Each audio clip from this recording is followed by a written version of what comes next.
Sumainyo ang Panginoon. At sumainyo rin. Ang mabuting salita ng Panginoon ayon kay San Juan. Papuri sa iyo, Panginoon. Noong panahon iyon, tumawid si Jesus sa ibayo ng lawa ng Galilea na tinatawag ding lawa ng Tiberias. Sinundan siya ng napakaraming tao sapagkat nakita nila ang mga kababalaghang ginawa niya sa pagpapagaling sa mga may sakit. Umawat si Jesus sa burol kasama ang kanyang mga alagad at naupo roon. Malapit na noon ang pista ng Pasko ng mga Hudyo. Tumanaw si Jesus at nakita niya dumarating ang napakaraming tao. Tinanong niya si Felipe, "Saan tayo bibili ng tinapay upang makakain ang mga taong ito?" Sinabi niya ito upang subukin si Felipe, sapagkat alam ni Jesus ang kanyang gagawin.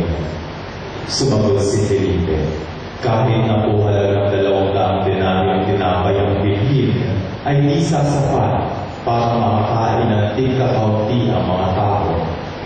Sinabi ng isa sa kanyang mga alagad, si Andres na kapatid ni Simon Pedro, "Mayroon po itong isang batang lalaki na may dalang 5 tinapay na cebada at 2 isda. Ngunit gaano na ito sa ganyan karaming tao?" Paupuin niya sila, wika ni Jesus. Madamo sa lugar na iyon, upo ang lahat. Humigit kumulang na 5,000 ang mga lalaki. Kinuha ni Jesus ang tinapay at matapos magpasalamat sa Diyos, ay pinamahagi sa mga tao. Gayon din ang ginawa niya sa isla. Binigyan ang lahat hanggang gusto nila. At nang makakain sila, sinabi niya sa mga alagad, "Tipunin ninyo ang lumabis para hindi masayang." Gayon nga ang ginawa nila, at nakapuno sila ng 12 bako. Nang makita ng mga tao ang kababalaghang ginawa ni Jesus, sinabi nila, "Tunay na ito ang propetang paririto sa sanlibutan." Nahalata ni Jesus na lalapit ang mga tao at pilit siyang kukunin upang gawing hari. Kaya muli siyang umalis na mag-isa patungo sa kabuluhan. Ang mabuting balita ng Panginoon. Pinupuri ka namin, Panginoong Jesucristo. Magsimulan na. Magandang gabi sa inyong lahat. Natutuwa ako na maging bahagi ulit ng inyong pagdiriwang ng kapistahan. At parang hindi na ako sanay mag-misa dito. Matalang dating linggo-linggo ako ay nag-misa dito, pero nakakakilang na ang inyong simbahan. Dahil napakaganda na. At nakakailan na rin kayong pagbisahan dahil kayo'y pagkaganda na. Ganun pala pagka matagal kang nalayo ang nawala, gumaganda ang lahat kahit hindi. Pero salamat po at ako'y naimbitahan ulit na makibahagi sa inyong mga pagdiriwang. Lalo tingin ako'y nakikorek ko, ito pa yung pangatlo pala, pangatlong na numenary. Tama ba? Ang pang-apat. Kaya papasalamat tayo sa mga sponsor natin. Sa mga taga-Manga Street, sa mga taga-Manga, ang mga taga-Ipil, mga taga-Santo, mga kalutom, mga prutas. Meron pong isang South American Day na nais ko pong ibahagi bilang panimulaan ng ating paninilay. Ang South American Day na ito ay tungkol sa isang hari na nababahala sapagkat ang kanyang mga nasasakupan ay pawang mga malnourished parang hindi naman dito yun sa cellphone. Kasi tingin ko sa inyo malulusog. Lalo na yung kumukuha ng video. Ang gusto. Pero ito ang kaharian, hindi siya makaupo. So ang kaharian po ito, napapahala yung hari sapagkat napakapayat ang kanyang mga nasasakupan. Nakapalita siya ng isang magaling na chef sa isang kapasabilang bayan. At sabi niya kailangan maanyayahan ko siya para gamutin ang ating mga nasasakupan. Pinatawag niya ang magaling na chef. Kinausap niya, sabi niya, alam mo chef, may problema ako, ito ang sitwasyon ng aking kaharian. Matutulungan mo ba ako? Sabi naman ng chef, madama na hari, madali lang po yan. At nilabas noong chef ang kanyang mahiwagang bato. At sabi niya, alam po ninyo, kaya po ako naging kanya na tagapagluto sapagkat ako'y mayroong mahiwagang bato. Naintriga ang hari, sabi niya, yan. Ito po ang aking secret ingredient. Pagka ako'y nagluluto, ito po'y ilalagay ko sa aking iluluto at sumasarap at gumagana ang pagkain ng mga tao, kaya nasasarapan sila. Sabi niya, wala, sige, gawin mo rin sa aking kaharian yan. Papayaran kita kayo magkano. Ang sabi ng chef, wala no, hindi na mo kailangan. Ang kailangan ko lang mo ay sabihin sa mga tao nito na walang dala si chef na mga gulay at mga karne at mga rekado, kaya mangyari lamang na sila ang magdala at ako ang magluluto. Sabi naman ng mahal na hari, madali lang yan.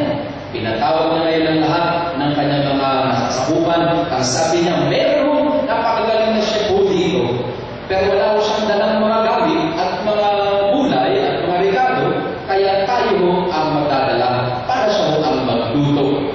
At nainganyo na ng mga tao, nagdala ng gulay, nagdala ng pechay, repolyo, lahat ng mga gulay sa kaharian, lahat ng rekado ay dinala nila at inihanda na ang lulutuin ng chef.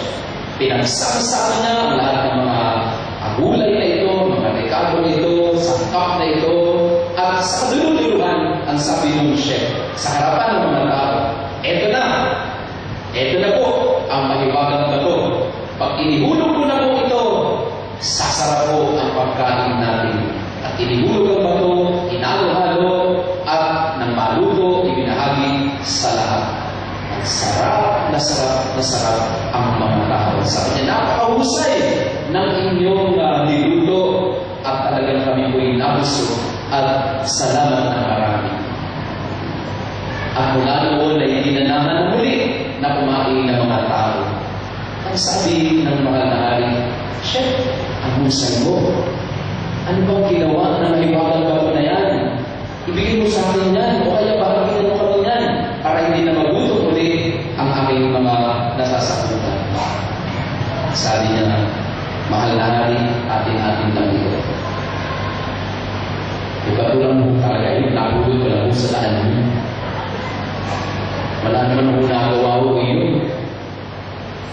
Ang nagpasarap mo sa ulam at napapasarap sa ating mong kinain ay yung pong mga sangkap at mga gulay at karne na galing sa inyong mga nasasakupan.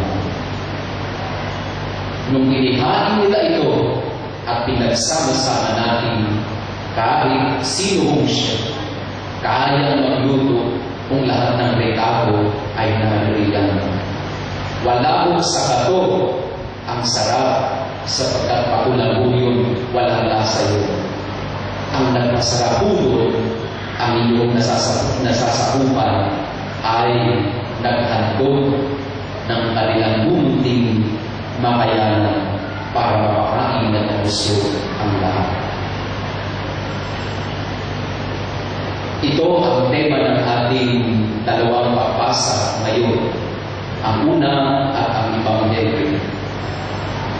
Ang sikreto sa Eliseo at ang sabi ni Jesus ay ang paghahain mo. Ihain mo lang at sasarap ang lahat. Pagka pinagkain mo, mananatiling malnourished ang lahat. Pag nagsimulang maghain ang bawat tao, pag nagsimulang maghandog, kahit 5 tinapay man yan o 2 isda, kapag ka nagsimula na magbukas ang kalooban ng bawat isa, mapapasarap. Hindi lamang ang pagkain, mapapasarap ang samahan, mapapasarap ang buhay. Pag lahat handang maghain, pag walang sakin, pag ang lahat ay handang maghandog, napakasarap. Ang sarap-sarap ng anumang pagsasaluhan. Ano po ba ang susi sa buhay ng isang pamayanan? Ang susi ay kung may isang bata na magsasabi sa kanyang sarili, kailangan ni Jesus ng 5 tinapay, 2 isda, ito lang ang aking nakayanan, ibibigay ko sa kanya. At napakain ang 5,000 na kalalakihan, hindi pa kasama ang mga bata at kababaihan. Anong napapasarap sa isang pamayanan? Ang isang pari, katulad ni San Juan Maria Vianney, na ialay ang kanyang buong buhay, buong kalakasan, buong talento at katalinuhan para sa kanyang mga nasasakupan. Sasaya at sasarap ang samahan sa loob ng parokya at simbahan. Pagka ang lahat ay handa na maghandog, maghain, magkaloob, dito po nagkakaroon ng himala. Dito po nagkakaroon ng pagmamahalan sa isang pamayanan.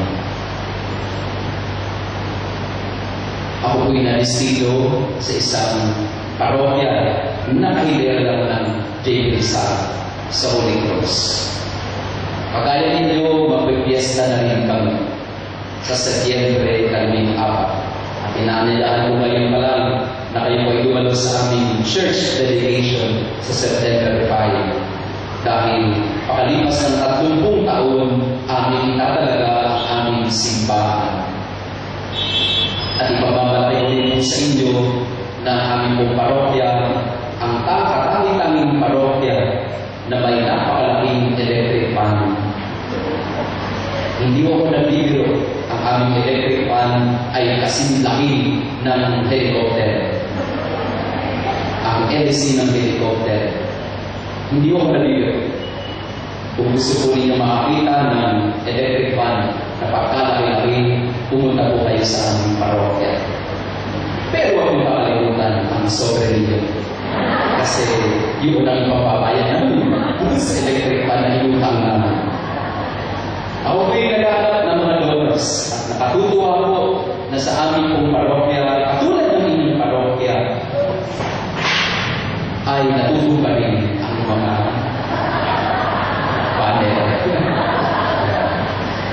Natutuwa po ako dahil yung pong mga simpleng tao nakatutuwa na kahit na simple lang ang buhay, sila po ay nakapagpahandog. Alam po ninyo, wala akong problema sa gulay, wala akong problema sa prutas. Bakit? Yung po mga vendor sa palengke, sa may malapit sa aming simbahan, sila po ang nagbibigay ng aming mga gulay at kung ano-ano mga prutas. Maya-maya ay makakakuha ko ng pechay. Maya-maya makakakuha ko ng ampalaya. Maya-maya ampalaya ulit. Maya-maya ampalaya naman. Kaya, sa waswan na sa ampalaya. Pero natutuwa ko ako sapagkat itong mga ordinaryong vendor kong ito ay maya-maya magbibigay sa inyo. Nakatutuwa, nakakatawa, kaya ang taba-taba ko rin kayo. Pero nalulungkot naman na kabalikaran po ng mga kahandaan ng mga tao na magandog, ng mga simpleng tao na magandog, ang nakalulungkot po na isang talagang hindi ko pa rin maintindihan.